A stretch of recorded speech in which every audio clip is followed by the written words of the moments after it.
It's my pleasure to introduce our speaker today. And it's a speaker that at least I have eagerly anticipated since the board first became aware of her and her work. Reverend Vosper is a leader of the progressive Christianity movement. She is a graduate of Mount Allison University and received her Master of Divinity from Queen's Theological College in 1990. She was ordained in the United Church of Canada in 1992. Since 1997, she has held the pulpit at West Hill United Church in Toronto, formerly Scarborough, but she tells me that the government has combined the two. She has written several books, which Bill has mentioned are out front. They have very intriguing and interesting titles. For example, With or Without God, Why the Way We Live is More Important Than What We Believe, and Amen, What Prayer Can Mean in a World Beyond Belief, and Time or Too Late, Chasing a Dream of Progressive Christian Faith. After several years at West Hill, Reverend Vosper publicly identified herself as an atheist. That was not a denominational issue until 2015, when her denomination, formerly a non-creedal denomination, changed the rules to require that United Church of Canada ministers accept a creed that was contrary to her views. A denominational committee investigated and later, quote, found her unfit for ministry. While the denomination has moved against her, it speaks volumes that her congregation has not. As an example, I offer you a 98-year-old member who has been with that church since its founding in 1925, who says, I might someday drop dead, but I don't want to do it until I see Gretta out of this quagmire. I think that says a lot in favor of Reverend Vosper. Please join me in welcoming Reverend Gretta Vosper to Mountaintop Lectures.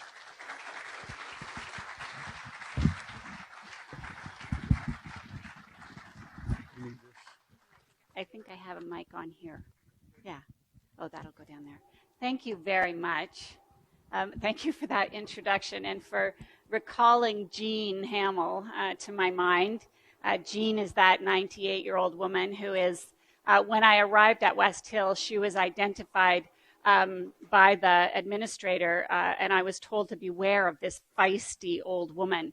But within weeks, we were fast friends and have been ever since. I really want to thank Bill and the entire board for bringing this kind of conversation to the community for the past 9 years and for committing to continue to do that into the future. These are conversations that must be had in the church, and if the conversation with Brian in November is slightly different after the conversation we have here, that will be a good thing too. So thank you to Bill and to Suzanne and to all the other board members who have made this possible. My husband worries about me the further south I go, sharing these beliefs. But we did speak I did speak in Miami back in 2015. And following my presentation, there was a gentleman who came up and said, you know, I wasn't going to come. I was not going to come and hear an atheist, because here, being an atheist is like devil worship. And then he said, no, worse. It's un-American. So just want you to know that being un-American is, worse than worshiping the devil. So anyway, so I feel welcome in the South, and I'm glad to be able to have the conversation and to share a little bit about what it is that we do, why we do it, and to invite you to find ways to do it as well wherever you happen to be. So this morning's lecture is about the promise of progressive Christianity. And really, most of you will know that being progressive is something that we do and have done since the dawn of time. We have found ways to manipulate our environment, to strengthen our ideas, to open the box and jump out of it a little bit so that we can grow in whatever discipline we may happen to be in. So fly fishermen. I know nothing about fly fishing, but I'm pretty sure that at some point in time, somebody figured out how to tie one of those gorgeous little things and cast it into the water in a way that brought about a change in feeding patterns.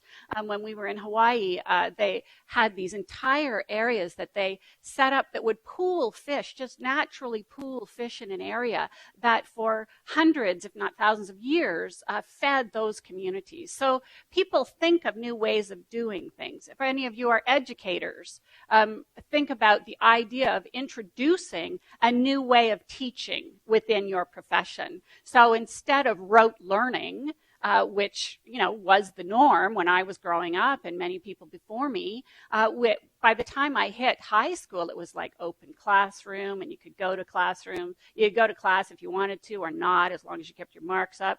Maybe that was just me, I don't know, but probably not.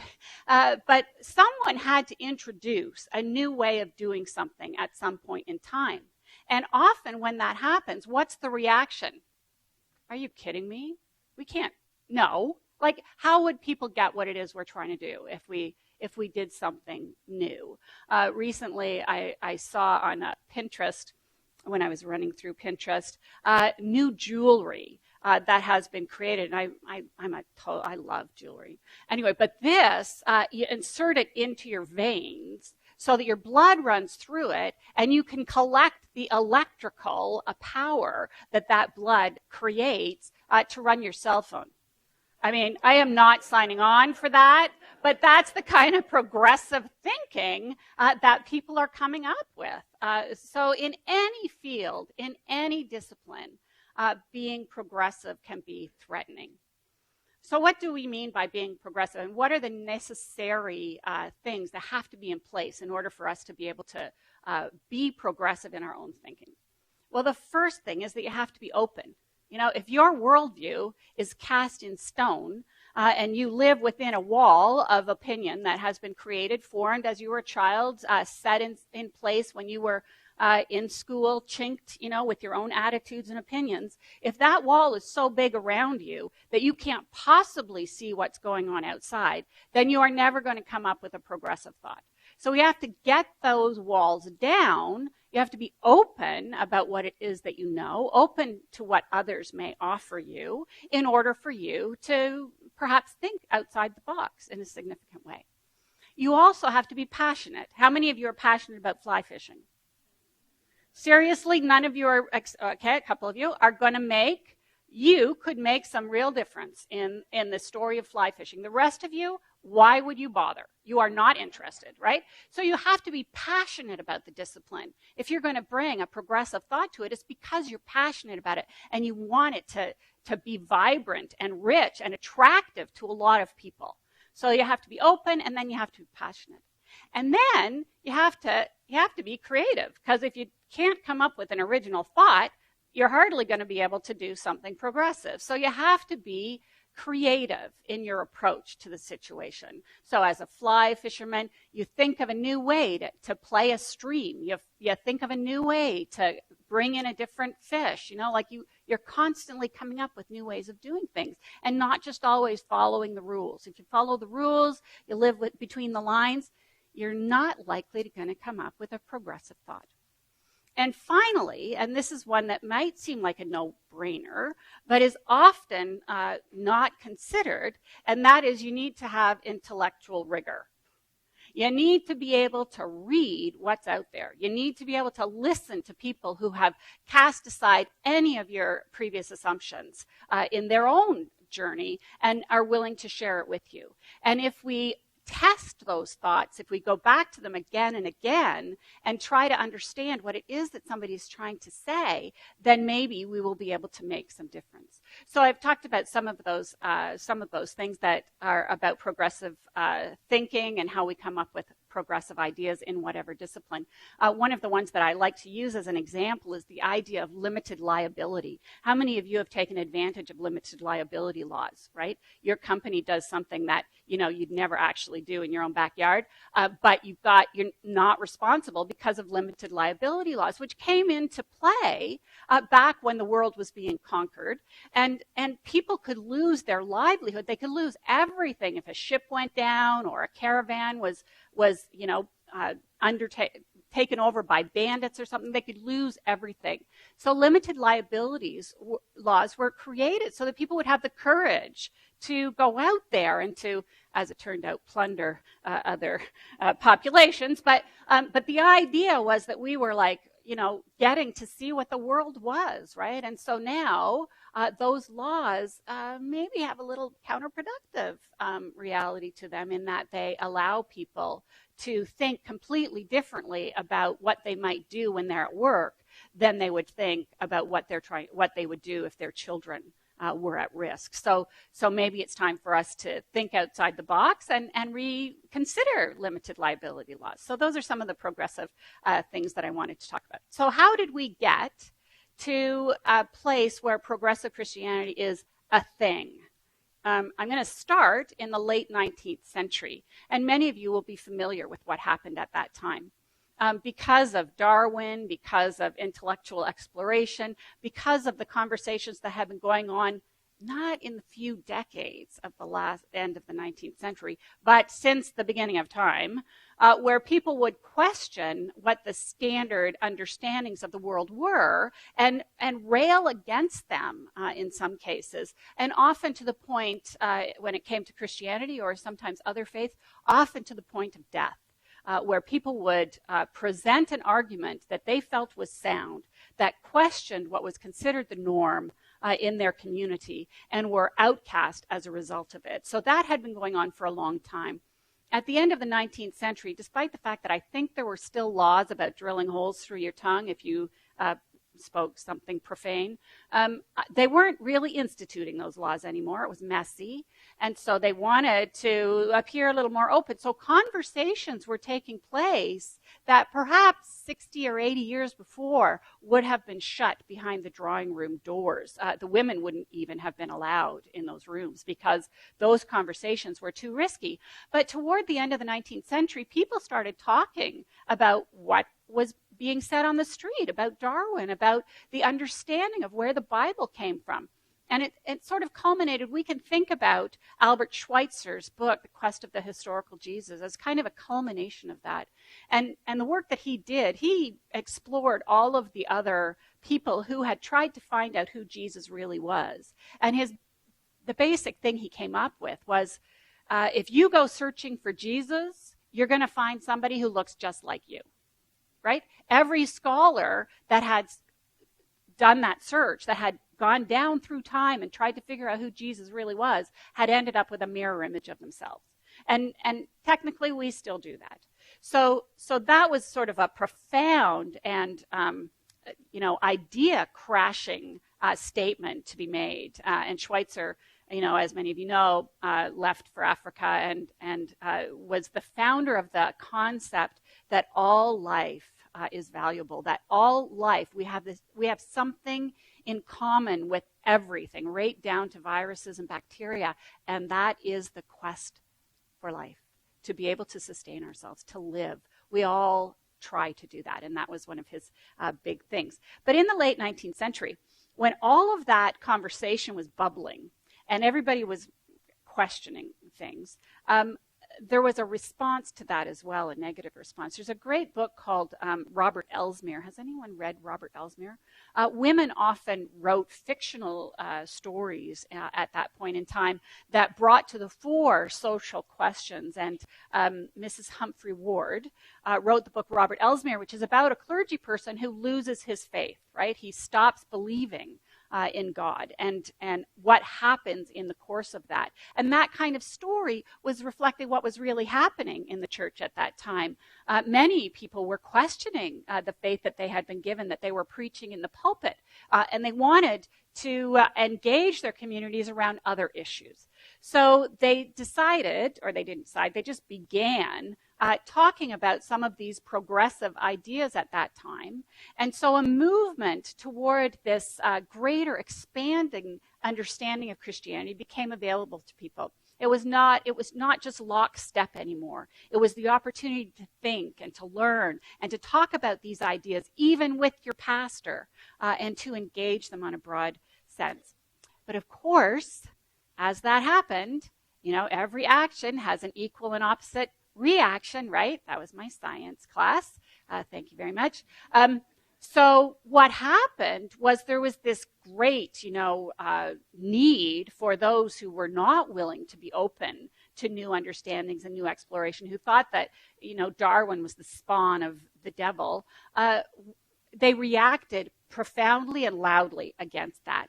And at the Niagara Bible Conference, which had been taking place for some time, they came up with the 5 fundamentals. And if you didn't believe these things, then you were not a Christian. And it was a reaction against that. And those fundamentals, any of you can say them? Okay. The inerrancy of the Bible, absolutely every word of the Bible is true. I have to read them myself. The virgin birth, that there was no question that Jesus was born of a virgin. That substitutionary atonement, that Jesus died on the cross for your sins. In the Roman Catholic Church, the theology is that when the Eucharist is taken, there's a conflation of time and place, and the actual crucifixion is taking place in that moment again. And so you have the opportunity to place your sins on Jesus as he is being crucified at that same time. That's the Roman Catholic understanding of the Eucharist. So that substitutionary atonement, Jesus taking our sins upon him in that moment, is a significant part of that, and that's one of the fundamentals. And then the bodily resurrection of Jesus is another fundamental that was brought to the fore and identified. And then that the miracles that Jesus performed actually took place. So those are the 5 fundamentals, and they were written up into books, and they became very popular, and that's where the term fundamentalism comes from, and why people argue that there's no such thing as fundamentalist Islam, or there's no such thing as fundamentalist Judaism, because they were Christian principles. But the concept of fundamentalism has talked about there being a rootedness in the past that cannot be questioned and that we must hold to. So, but those who were wanting to explore and get outside the box were undeterred. They were not going to hold fast to those principles and eclipse the understanding and the progressive thinking in which they had begun to engage. So they began developing what came to be known as the social gospel. And the social gospel brought the concept of Christianity to the streets.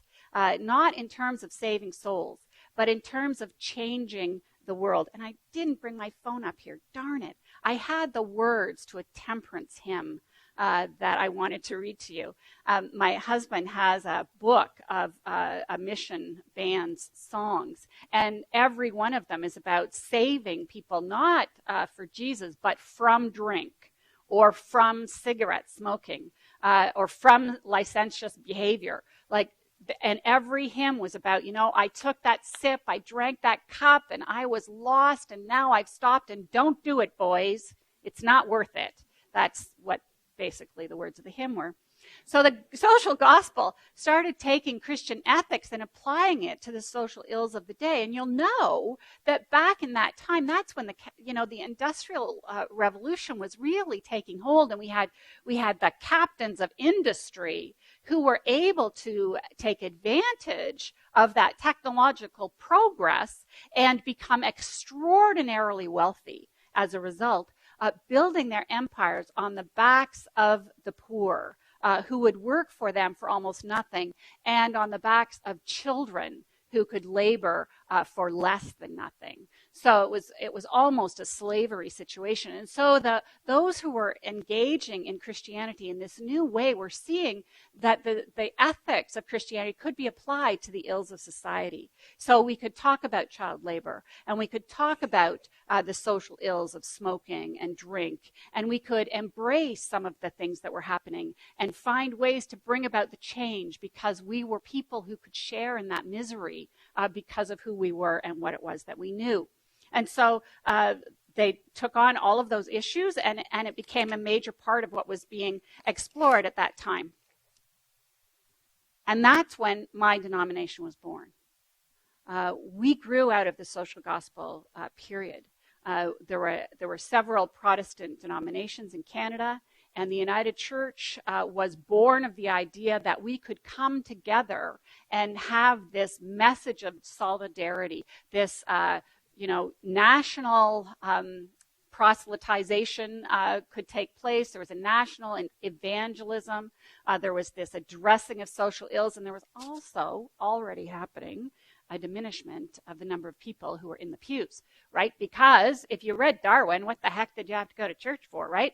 So they were already recognizing that if they came together, they might have a better voice. And I've had arguments with people who say the purpose of the United Church was to make Canada a Christian nation. And I say, well, the purpose of the United Church was to act with justice in the streets. And really, it was both of those things.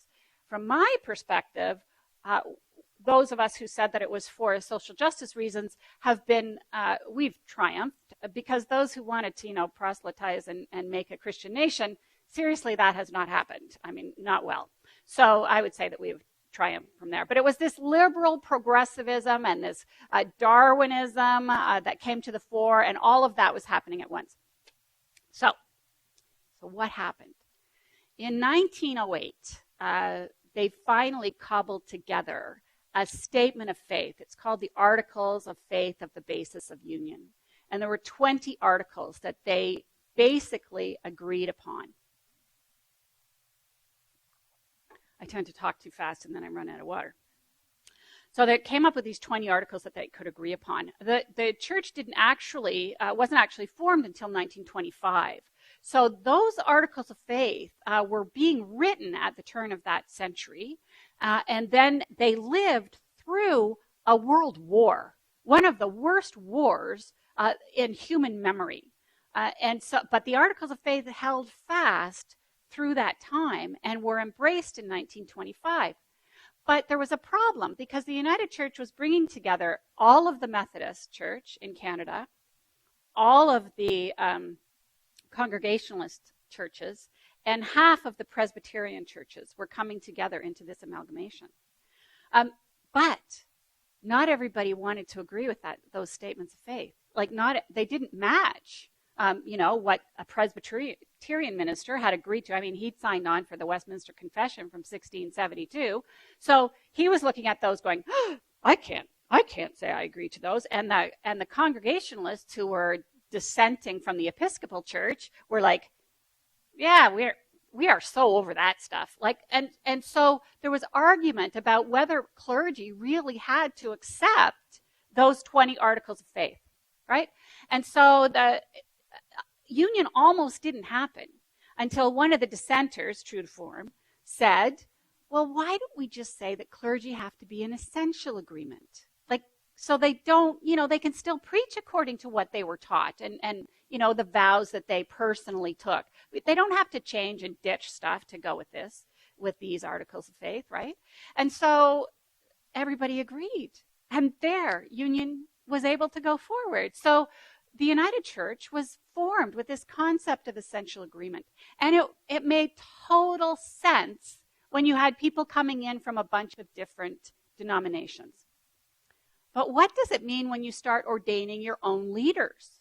What does essential agreement mean when you're starting, to ordain clergy within the denomination? Candidates for ordination come forward and they look at these articles of faith and they say, well, I only have to be in essential agreement with that, right? I don't have to believe all of that, right? And, the conferences across the country, it's a big country, would say, yeah, we're good with that. And some of them would say, no, you really got to hold to that. So we created in Canada a denomination that had some very, very conservative conferences, and those are the regions that held a number of congregations. And we had some that were very, very progressive because, I didn't have to say that I believed that the finally impenitent would be cast into the outer darkness. Actually, it doesn't say outer darkness. It says eternal damnation. And I didn't have to believe that when I was ordained in the 1990s because my conference didn't believe that either. And so they celebrated an unorthodox interpretation of those statements, whereas another conference may have required that I believe that literally. So we had this very, very diverse community as we grew up. And we came to that through those elements of progressive thinking. Whoever came up with that idea was open to an idea, was passionate about making this union work, right? Came up with a creative solution. And then we taught that solution across the denomination in our theological colleges. So a little bit more history about where we went with that very progressive understanding of Christianity. And I'm going to jump ahead to when I was in Sunday school. In the 1960s, that was an amazing time, right? It was a time of growth. It was a time of engagement. It was a time of a lot of passion. And when I went to Sunday school, I was one of those, the members of the Sunday school. We had such a big Sunday school class. Where are all the children nowadays? The Sunday school was booming. And the curriculum, the United Church created a curriculum called the New Curriculum. It wasn't very creative, but it was based entirely on progressive biblical interpretation. And so it, even in the adult version of the curriculum, it presented the arguments that you would find in John Robinson's Honest to God book. It taught that Jesus was, this guy who lived well and could teach you something. The stories of Jesus could be interpreted for our time. That God was love. That you were to live that love out in the world. I never learned. Like people often say to me, "When did you lose your belief in God?" And I say, I never believed in that God. I was never taught about an authoritarian being who lived in another realm, who watched everything I did. That was Santa Claus, right?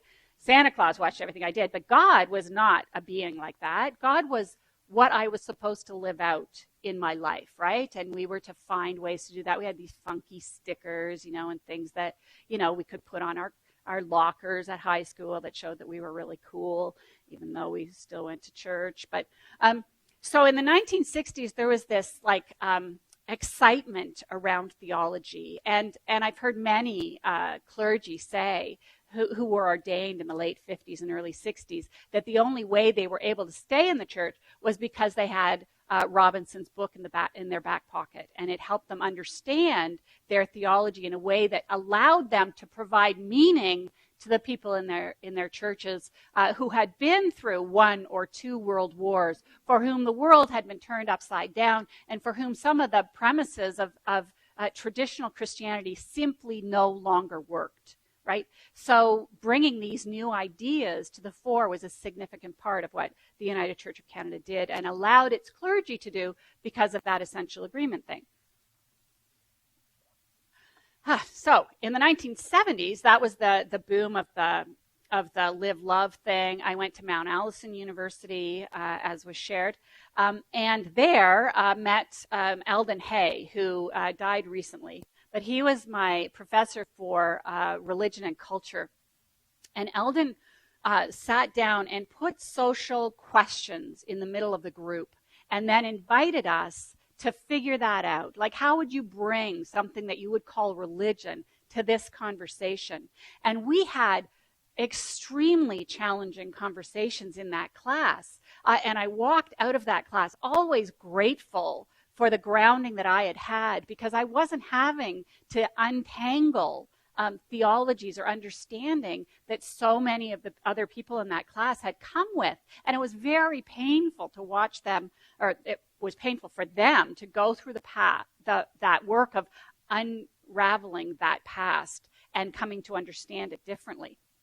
But Eldon introduced us to all kinds of ways of exploring Christianity, exploring faith beyond even the boundaries of Christianity. And that was an incredible gift to me. I had decided that I wanted to be a minister, but realized shortly after that, or argued shortly after that, the church wasn't ready for me. But I was like this scrubbed clean white kid that came from an upper middle class family, had never had anything happen to me in my life. And the actual truth of the matter was that I was not ready for the church. It took another 10 years of living and some serious reality checks to get me ready to actually go to theological college. But in the 1980s, that's when I went to school, and I began my theological training in 1987. 1988 is the significant year in the United Church's history. That's when the United Church decided that it would ordain gays and lesbians, that it would allow people to be ordained if they were professing that they were gay or lesbian, and would allow them to be in relationship while they were ordained. So it did not put any prescription on that. Unfortunately, the denomination did a terrible job of actually protecting people who then wanted to come out to their congregations, and there was a lot of pain and sadness that was left around over those past years after that, the years subsequent to that. Many people were terrified. One of my colleagues had a member of her congregation who would sit openly in her backyard with a gun. This is Canada, right? But he would sit there and threaten her. And that, just because the denomination had said, you're okay, didn't mean that everybody in the pews was going to say you're okay. And in fact, the way that we create the council that meets now every 3 years, congregations nominate people to the presbytery, who nominate people to the general council, and the conference nominates people to the general council. And a lot of them were sent with a message: you vote this stuff down. But when they got to that meeting and they engaged and had the conversation with individuals, they realized that there really was no barrier here whatsoever. And so they voted in favor of it, and it passed, and they went back to their congregations, and they had a very difficult time explaining how they had not followed through with the instructions that they had been given. So that was a watershed moment in United Church history.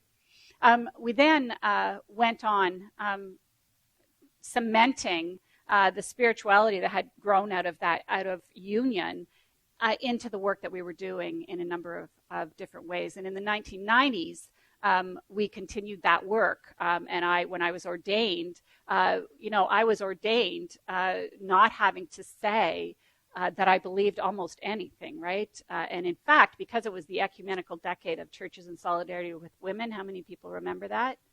Yeah. Because it was that decade, we were given permission. The United Church gave everyone permission to play around with the ordination questions that a candidate was asked. And so the questions that I was asked are not the questions that were in the basis of union, right? So, but that's another story. But the interesting thing is that when the decade was over, they went right back to the masculine language of the original questions, which was a bit of a loss. So what I learned at theological education, and this is what often surprises people when I talk about the fact that I did not lose my faith and that I didn't fall away from what I had been taught. Because when I was at school, the first thing that I was taught was that the Bible was a human construction. We came at the scriptures with an understanding of a historical context. And we were exposed to many different interpretations of Scripture, how it came out of that historical context, but we learned who wrote it, who they wrote it for, what the socio-political economic situation was at the time that it was written, and what the point was, what the point that the person was trying to make, what that was about. We learned that, the prophecies were written hundreds of years after that thing happened. We learned that it was very much a human document. My professor for several of my New Testament courses was the Rabbi Herb Basser, who traveled from Toronto to Kingston to teach classes every week.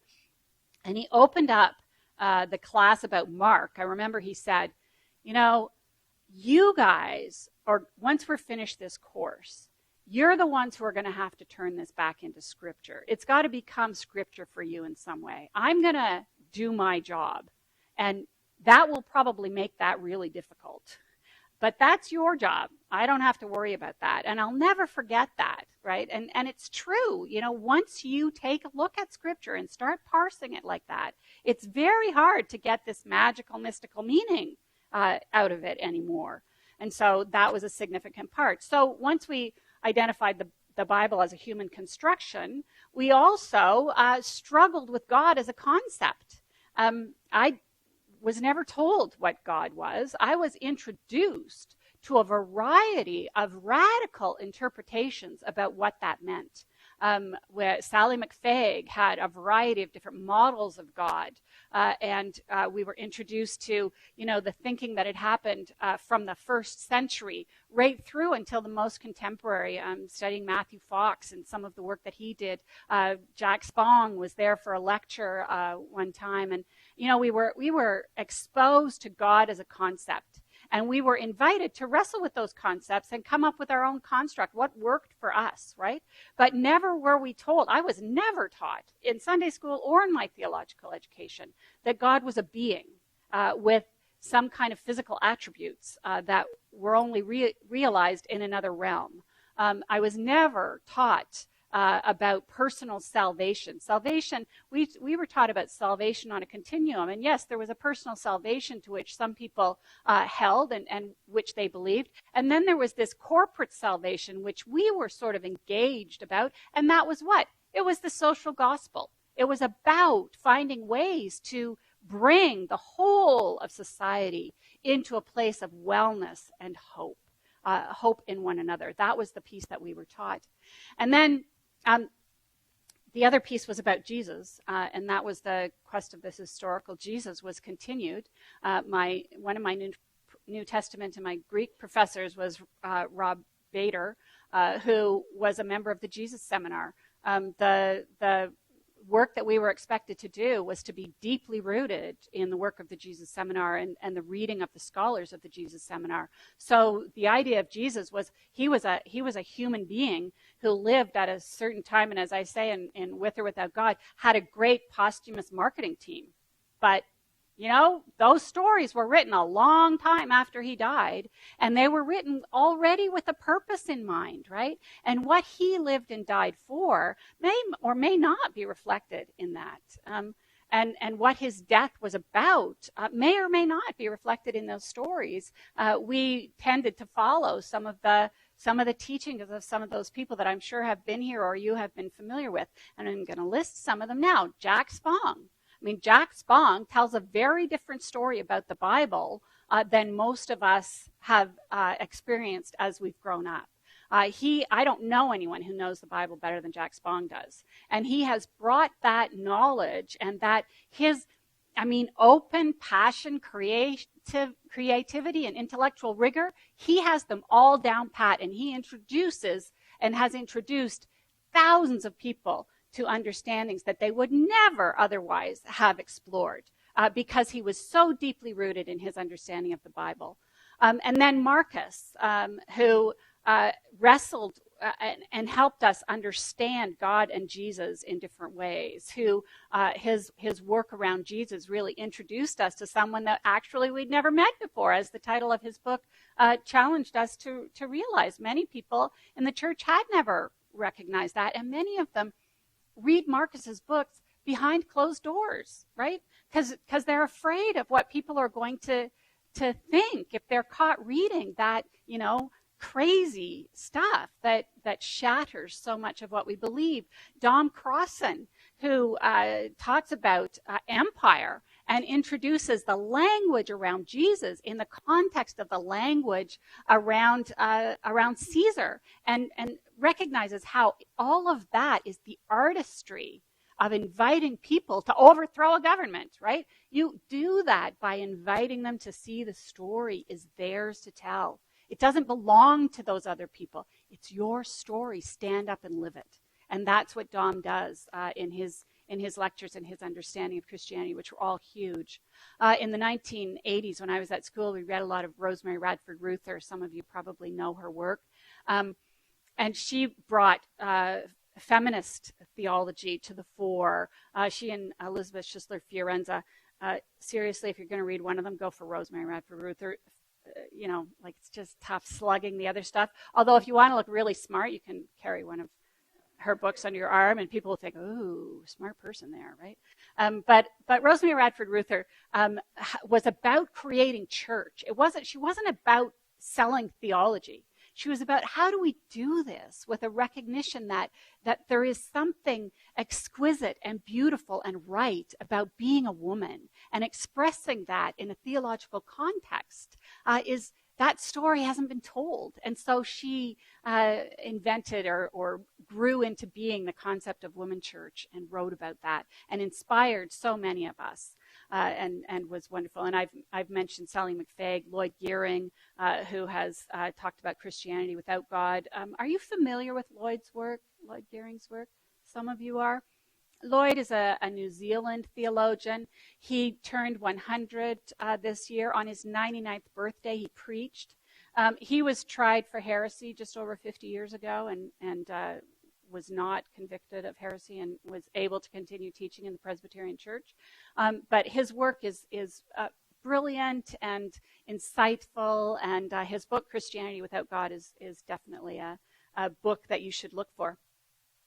So what did those people do that has had the most profound and lasting impact on church as we know it? What they did was fill up that chasm between the pulpit and the pew, right? Because those of us who were behind the pulpit, we had access to that information about different concepts around God. And we understood Jesus was a historic figure. And we knew that none of those Gospels were written till, decades after he had died. And so we were able to explore the Bible from a very critical perspective because we knew it was written by human beings for very human purposes, which are often not the best purposes out there. So we could explore that and learn what it was that we could bring to the people that sat in the pews in front of us. And as long as they had no access to that stuff, if it was just in the intellectual papers that were filed by the members of the Jesus Seminar, they would never probably be able to read one of those. They'd never have access to them. But people like Jack and Dom and Marcus and Lloyd gave that material to the people in the pews, right? And suddenly, there wasn't so much of a divide. There wasn't that great chasm. I didn't know way more than you know, right? I could talk about what I knew, and you could call me on it. When I arrived at West Hill 21 years ago, there was a big, tall, imposing guy who came in every Sunday with the 5 Gospels under his arm. Now, those of you who are familiar with that book, that's a product of the Jesus Seminar, Bob Funk, and it has the whole New Testament there, and anything that Jesus said, the red letter Jesus, if it was read, they had voted with little beads to say, yes, he said that. We believe he said that, and then they'd vote, or they'd count the beads, and if it was mostly red, then it was considered red, right? I think there's two things in that book that are red. The rest of them are pink or gray or black, right? So this guy would come in with this book under his arm every Sunday. And if I happened to have chosen the lectionary passage, which was the gospel that week, and Jesus supposedly said something in it, and I preached on that before I got to coffee, I heard about it. He never said that, he didn't say that. It's black. That's a black thing. And I'm like, well, I was really just using it as a metaphor, right? So we were no longer free to just tell tales, right? We were becoming accountable to the people in the pews. And that was a very serious part for us to take up. So why had we protected that chasm for so long? What was it about that space that we wanted to retain? And why, when people have read those books, why do they not talk about them on Sunday? They'll meet with the pastor and have a coffee on Thursday afternoon, or they'll meet together with a small group and they'll have a conversation about it, but they rarely hold clergy to account on a Sunday morning. In fact, in 1928, Kersop Lake, who was a New Testament professor at that time, and I mentioned this in With or Without God, in 1928, he predicted that the church would hemorrhage from the left. That as people learned about theology, learned about how the scriptures were constructed, learned about the construct of Jesus as he had developed over the years, that they would leave the church rather than bringing that knowledge into that space, because how could it survive that kind of critique? They would slowly leave. And that's been true. We have watched the church hemorrhage from the left.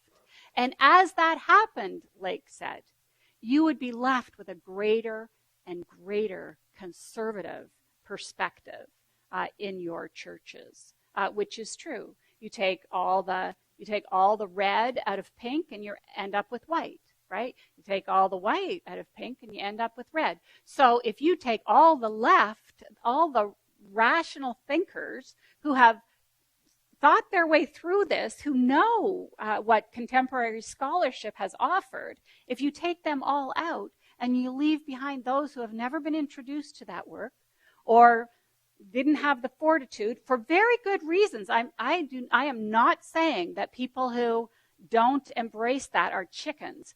They often don't have the fortitude for it because of what's going on in their lives. And we cannot judge them about that, right? If we are able to take that journey, great. But to assume that someone else doesn't because, they're wishy-washy or they can't let go of that God that's going to save them, that's not okay, right? And so it's important that we recognize that they are part of the conversation and they hold up another end of it. They hold up another corner and they invite us to think more clearly about what it is that we want to guide our own lives by. So that concept of progress in terms of religion and in terms of Christianity has got us to a breaking point because so many of you no longer go to church anymore, or go but only periodically, or go but don't say anything about what you really believe, or go but don't sing the hymns, or go but when you stand up and you say the creed, there's a whole bunch of, you say and, the, but you won't say any of the other stuff, right? One of the original members of the board of directors of the Canadian Centre for Progressive Christianity was an Anglican priest, and she would invite the congregation to stand to say the creed because they had to say it, and she would invite them to only say those parts that they agreed with. And there would be like, I believe in dead silence, and then something else in dead silence. Which I thought was a very innovative way of allowing people to see that there are other people in the pews who think and believe the same way you do, right? And often we're so isolated in that we're afraid. So I question what it was that we thought we were protecting by maintaining that chasm for so long. If Mrs. Humphrey Ward was writing about it at the turn of the last century, that information has been out there for a very long time. And we have maintained a chasm because it was to our benefit, those of us who are on this side of the pulpit. We could preen and we could tell our stories, and we were without question, we were not to be rebuked or taken down or challenged, right? Because we knew. And we maintained that chasm at our peril. And now many of us have lost as a result of it. And no longer see that we have an impact in the world, that we are gifted and skilled to provide, but we no longer have the opportunity because of the dwindling numbers, particularly in Canada, of those who are in the church. So I'm going to finish just by saying that the promise of progressive Christianity was, I believe, it provided us an invitation to tell the story differently, to use different language, to have different metaphor and meaning out there, to find a hold and to grow something beautiful and creative. And that was what the promise of progressive Christianity was. And I'll talk a little bit more about what the effect of that was when we gather again this afternoon. So thank you.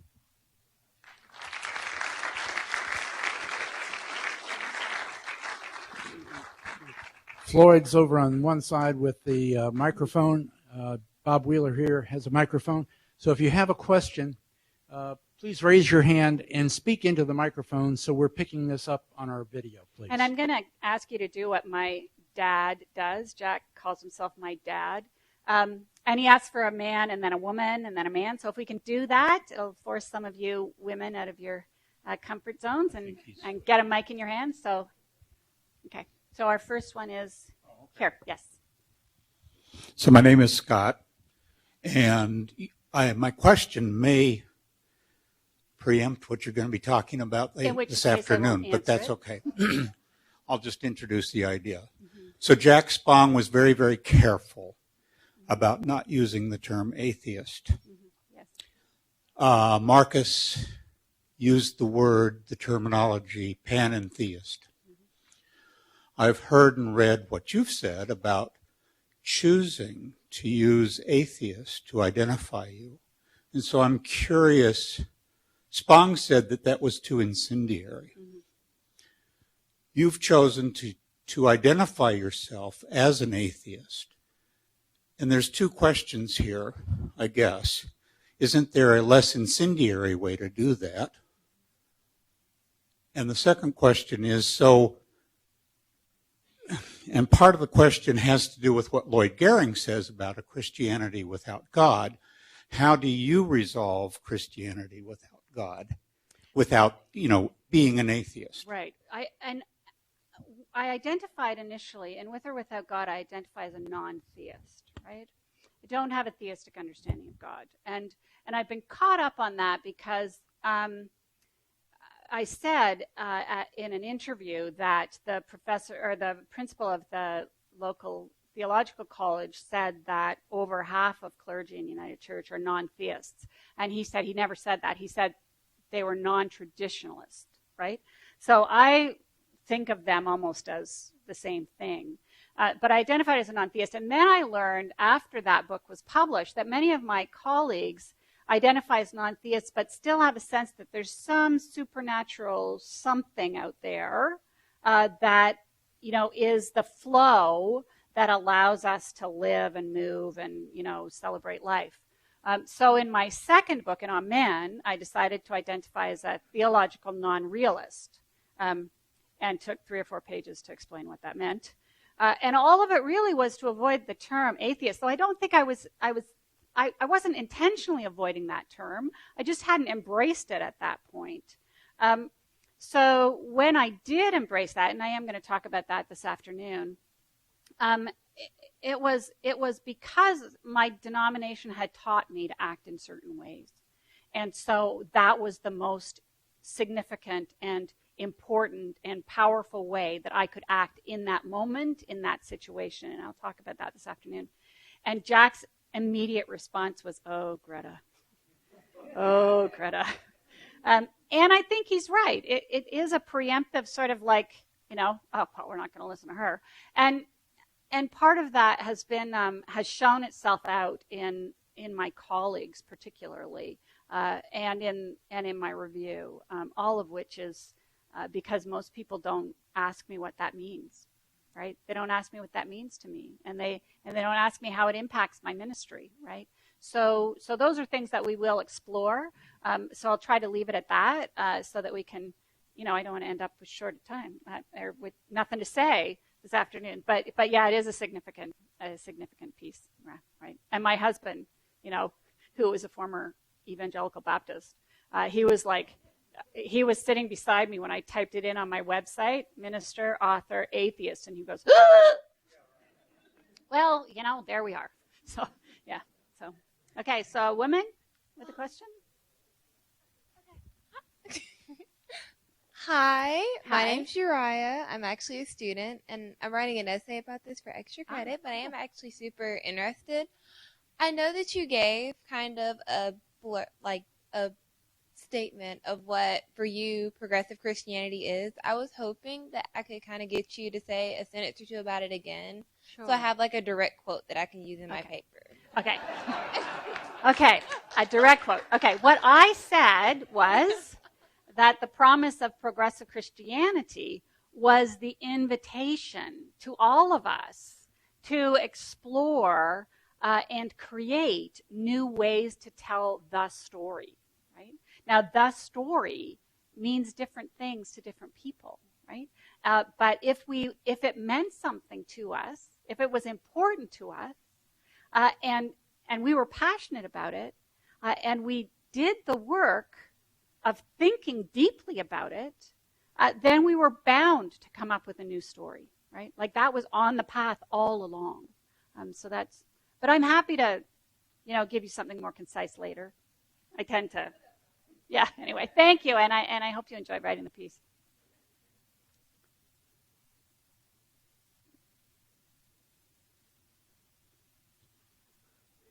My question is, seems to have been describing the failure of church leadership, including the pastors.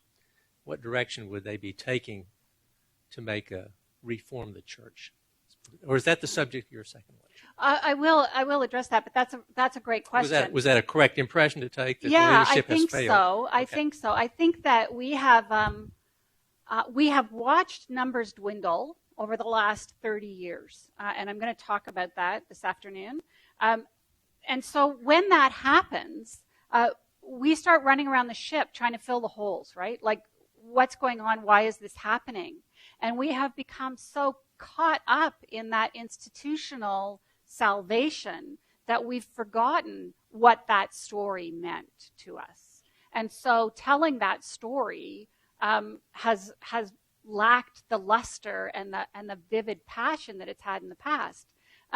So I do think that leadership has become afraid.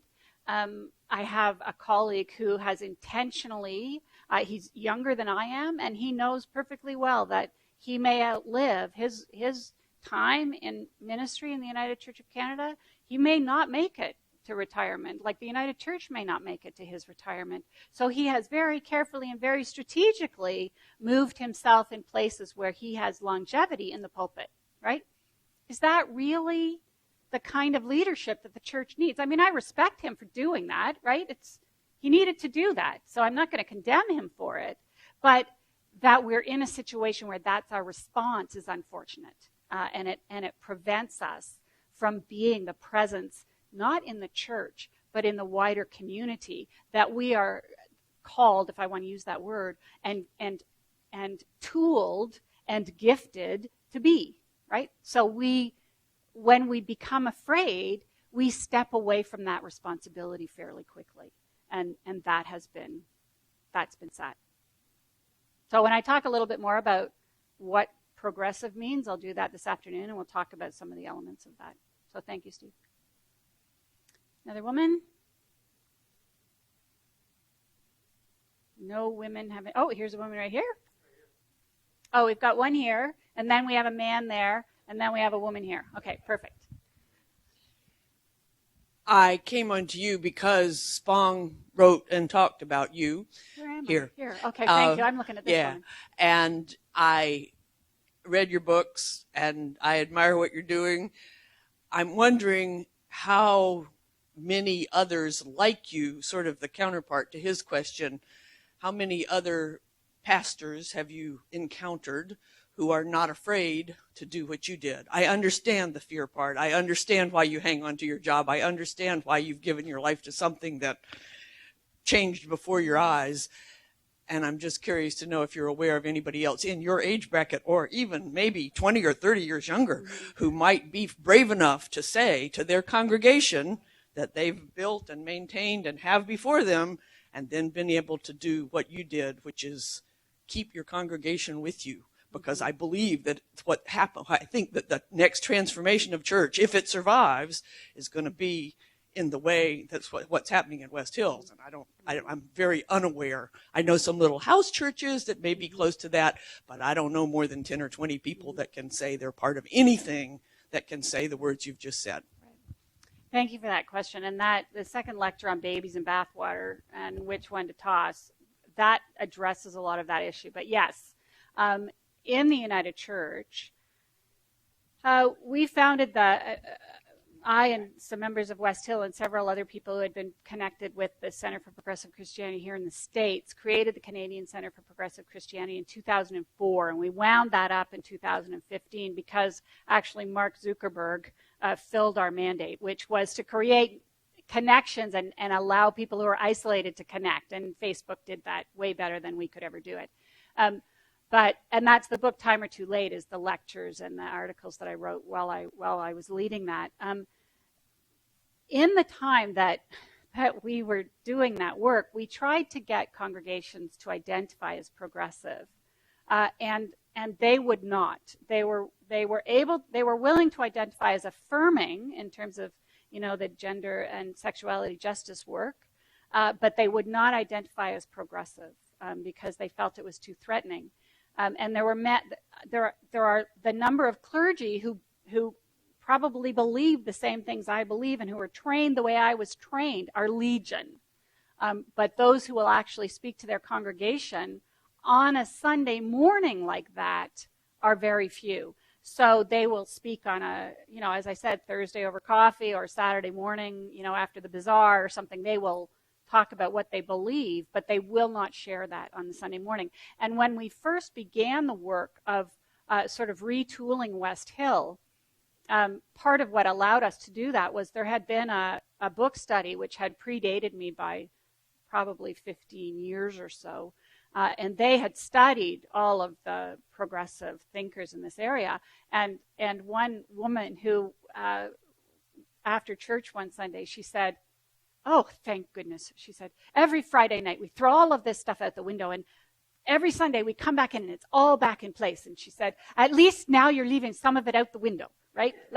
Which was, affirming, right? We were starting to incorporate, and I was never part of that book study, but we were starting to incorporate some of the things that they'd been exploring for 15 years, right? So we continue to do that. So people would say, "How can I make this happen in my church?" And I'd say, "Well, start a book club."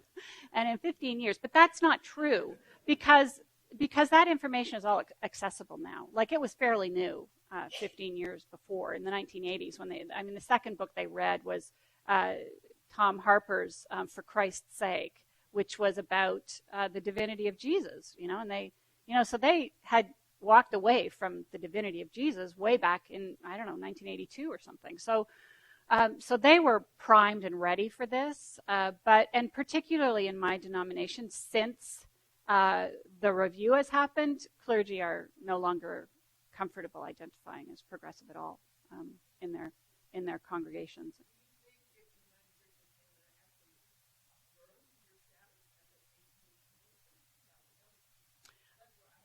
It's never going. Nothing is going to help. As soon as they started the review, they split the church. So if I'm allowed to stay, they will lose half the church, and if I am forced to leave, they will lose half the church. So they split the church the minute they started the review. That's my belief, anyway. Yeah, there was a gentleman over here. Thank you. I'm not going to be able Don't to get stand up. That's all right. My name is Jim, and I have been a Spong person for from the mid-'70s, when my priest handed me his book, This Hebrew Lord, and I was an Orthodox person. And that book, I refer to it and his thoughts as opening me like with a rusty tin can opener. And I have been on this path ever since. But Spong is, I think, such a great thinker, but I think it's important to recognize that he started out with orthodoxy, and everybody finds their pathway out of it, and one of his principal pathways was racism, and he is very open about where he started and where he has ended up, and I think it's important to understand that about Spong, that he was like all the rest of us. We start with orthodoxy and find that it just doesn't work for us anymore, and we find truth after we follow that path. And that book is an example of his deep knowledge of the scriptures. Like, he understood them so well that he could write a book like that and change the perspective of people like you, who had a very, classical understanding of Christianity, because it was there on the page, right? And we could look at it and, yeah. Thank you. My name's Sharon. I don't know if I'm going to ask this question right, but I'll try. Over the years, I've always seen the church as where I go to get theology. And that was really the only intent of church, was to give me God, give me whatever theology I had. And I guess in the past years, I found a church that is limiting the church, and that the church has become a community. Some of the things you have said up here, it's become a community of connections. It's become a community of social justice. And my concern is that denominations are narrowing the concept of church, so much so that we no longer have a construct out there to congregate together, to do those things like social justice, to do those things like academic, discussions, to do those things that, there's not really another construct that allows us to do that right now. And so, just if I could just clarify, so their narrowing is getting less theological or more theological? More theological. Okay, all right. In other words, you're in the South. Mm-hmm. You go to church to believe these things. Mm-hmm. There's no discussion. There's no whatever. Okay. And yet there's so much more that these small churches could be doing if they opened up the concept as not only theology. I guess that's the concern. But why is the church? Why is the denomination? Why is the whole idea of church is so narrow in its focus as a construct? As a community, mm-hmm. that it just dropped everything out, and that's why I think people are leaving. Well, if I might respond to that along that continuum I was talking about, where's salvation along this continuum, and who are we speaking to? And I think that we're moving. I mean, I was taught about this corporate concept of salvation. The whole world would be saved. And I remember my husband saying to me one time, Gretta, it's never going to happen. Like, you are never going to get a world where people care about each other and that's their first thought. You are never going to get there. And I broke down in tears. I sobbed and I said, don't you dare take my hope of that away from me. Because that's what I built my life on, was that idea that we would find our way to a wholeness that was life-giving for all of us, right? He's right? It's not going to happen. But I think that what's happening in churches and here in the United States as well as in Canada is that move. Whoever, like the mainline denominations, were pushing this way, but we're recognizing that the community is becoming more concerned about themselves. Like, we're becoming, where resources are limited, where the future of the world is questionable, where we're at war with most of the other countries in the world or ready to go to war with them. Our own personal concerns are increased, right? Are my kids going to actually survive, right? And right now, I don't know who's crazy enough to have children right now. I really don't, right? I wonder. And I've heard there's a 14-year-old boy in our congregation who said to his mother about a month ago, you are never having grandchildren. And she said, what? And he said, who would want to bring a child into this world? He's 14, and he already feels like that. And she wept when she told me that, right? But I think that churches are realizing that the personal concerns are so extreme right now that A, politics is playing on them, and B, religion is wanting to speak to them. So the personal salvation and the theology that supports that has become more important, right? That would be just reflecting on it for 30 seconds right now. That's what I would say is part of what's happening there. We've lost our generosity. We can't afford generosity right now.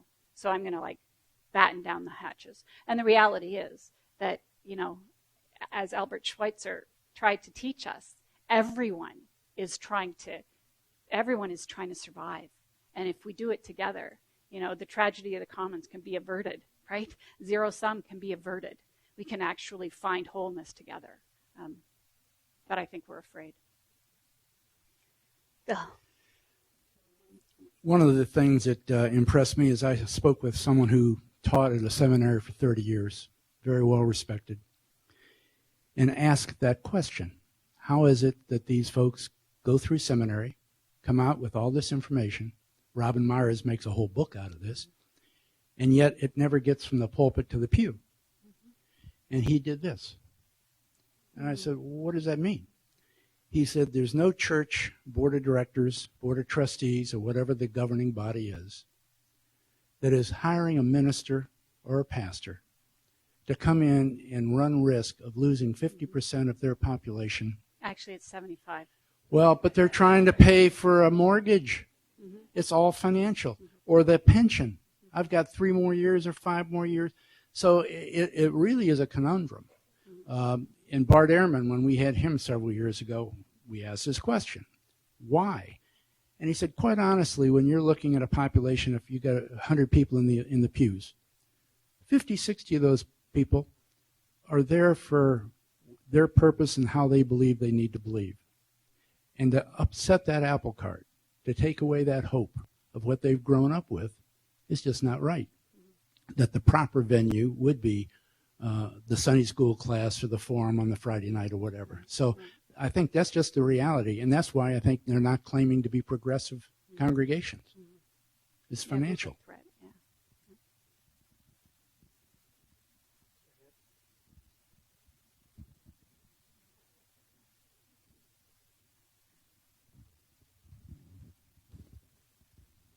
Byron Foster. I'd like for you to comment on something that I read with a prominent astronomer, and he considered himself an atheist like you. And he said, with the fine-tuning of the universe in the Big Bang Theory, down where something less than the mass of a dime, life wouldn't even be here, something had to monkey with this creation. I just want your comment on that. I approach the concept of the Big Bang, like the idea of the Big Bang, anything like that, as soon as I say, well, that's what happened, I've created dogma. And as soon as we create dogma and shut our minds, then, we're never going to find a new thought, right? You close down that openness and you end up, I don't know where. So yeah, I don't know what happened. How could I possibly know what happened? And why would I want to restrict it, having absolutely no understanding of it whatsoever, right?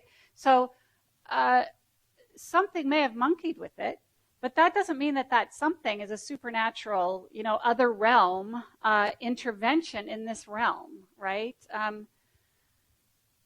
And yeah, I guess my question as a pastor is, how does that affect how you live your life, right? And if you need to believe that there is something out there providing your path, opening the world to you, inviting you to go in a direction, and if that's how you order your universe and it makes sense, then I'll celebrate that with you.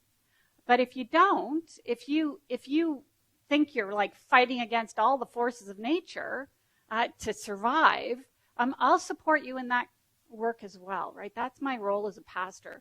So I'm not, when I say I'm an atheist, and it's funny, one of my colleagues wrote on Facebook, if she was an A-theist, I'd be fine, but she's an atheist. Well, what that? Right. I don't even know what that meant, right? When I say I'm an atheist, I mean the construct that is theistic, a theistic God. I don't believe in that, right? And I'm not going to call myself a panentheist so that I can come up with a definition that makes sense to me, right? So I keep being able to use the word God, right? And I'm going to talk a little bit about that this afternoon. But I want to be as honest and as clear as my thinking takes me today, which does not preclude my opening my mind to something that is completely world-shattering for me tomorrow. Mm-hmm. Thank you. Thank you. We're done. We're good? We got one more? Oh, okay. We still have a minute or two. Just stay down. You don't need to stand up. All right. I don't want to offend you, and I need to explain that I come from a very Orthodox background, raised up Orthodox from the time I was toddling. I was married to this man 28 years ago, and he started on me. Nice. Slowly but surely, with his tutelage, I have come to understand and accept much of what you have been speaking about. I love Jack Spong, and I have been to many of his seminars. My question to you is, I believe in prayer, and who do you pray to? Thank you for that question. At West Hill, we pray into community. So we call it, it's now called the community sharing time. I was sick when they changed the name. It was a community prayer time before that, but they changed it to community sharing while I was away. I came and I looked at the screen. I'm like, anyway, so just to let you know, I didn't make all the changes. But yeah, what we do is we pray into community. And there's a philosopher called Jerome Stone, and he talks about situationally transcendent resources. And that is, no matter how smart I am or what resources I have around me or you know, what access I have or how privileged I am to have access, there are things that I cannot possibly do for myself. There's information I can't possibly access myself. And so those situationally transcendent resources, I need them. So when I was diagnosed with ovarian cancer, I couldn't take care of that. I didn't know what to do with that, right? So I had a whole slew of people who had that expertise at their fingertips, and 6 years later, I'm still healthy. So in our community time, when we share, the community concludes what it is that they're saying. So someone will stand up and say something that's going on in their life, whether it's a celebration and something that's fabulous, or whether it's something that is a wrenching lament, right, that's going on.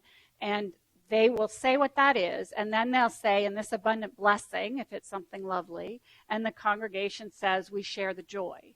And if it's something that is heavy and hard, they say, in this, our time of need, and the congregation says, may love abound.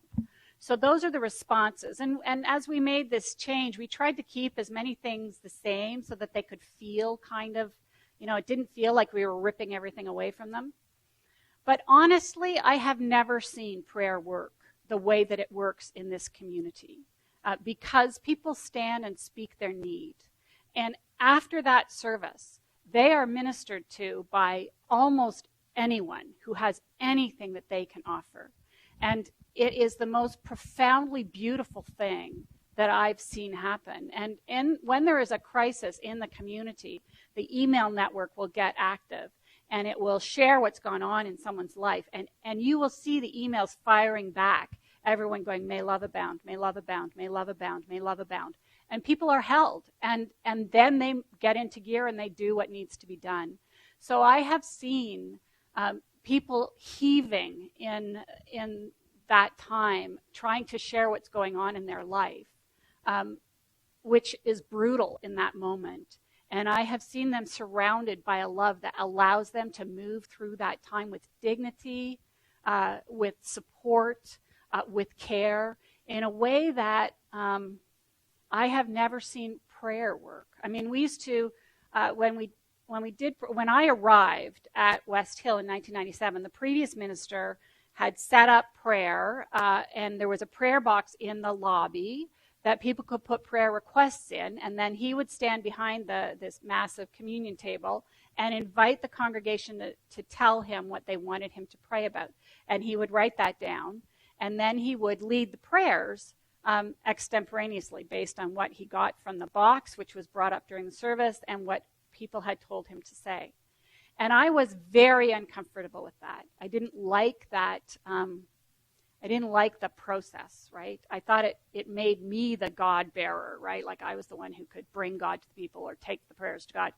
But I couldn't deal with it immediately. So the whole first week I was there, I spent the day sitting in the aisle in the middle of the sanctuary because I just wanted to feel the place, right? And I felt when I was there that that's where I needed to be to do the prayers of the people, was in that center, right?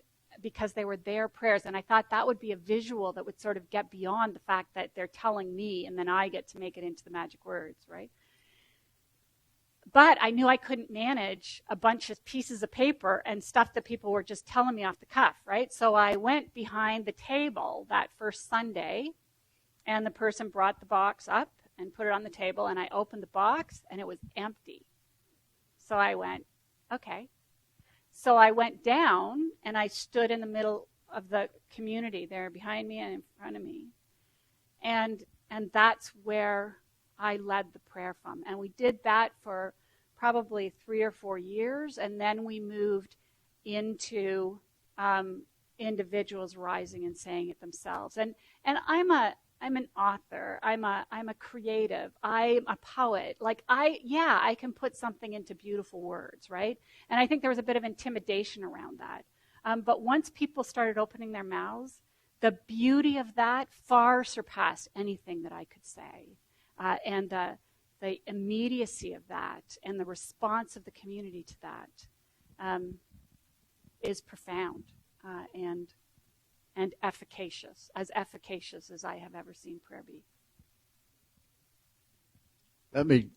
Let me add to what Who's talking here? This lady. Oh, right you. Here. Okay. I spoke earlier, but this Yes. lady, she asked Jack Spong probably 15 years ago in a conference like this in Highlands, North Carolina, that very same question. And so maybe she's still pursuing it and learning, and I hope it's because she's associated with me. Well, Jack said to me one time, when we speak, the 2 questions we get after we've deconstructed everything is, okay, what's going to happen when I die? And, okay, so if there's no God, who do I pray to, right? And so he said to me, okay, I'm writing the book on life after death, so I want you to write the book on prayer. And I went, really? And he said, oh, okay, you can do the one on John. So I wrote the book on prayer, right? There's no way I was writing a book on John. Anyway, it was a struggle. It was a struggle to write that book, but it helped me to explore, and I'm going to use it this afternoon, to explore just exactly what we were doing in that. And it was a rich experience writing that book. I'm working on a study guide to go with it because I think it's the better book to introduce to congregations because it hits them where they're, they can see what it is they're talking about. So, and the book should have been titled, and Jack always complains about HarperCollins, finessing his titles. He doesn't want them to tell him what it has to be, but anyway, they do. So I wanted to call it With or Without Prayer. With or without prayer, we are all the answer we've got, right? That's what I wanted it to be titled, but they didn't go with that. Anyway, so thank you for the question. Thank you very much. We're now at a point to break for lunch.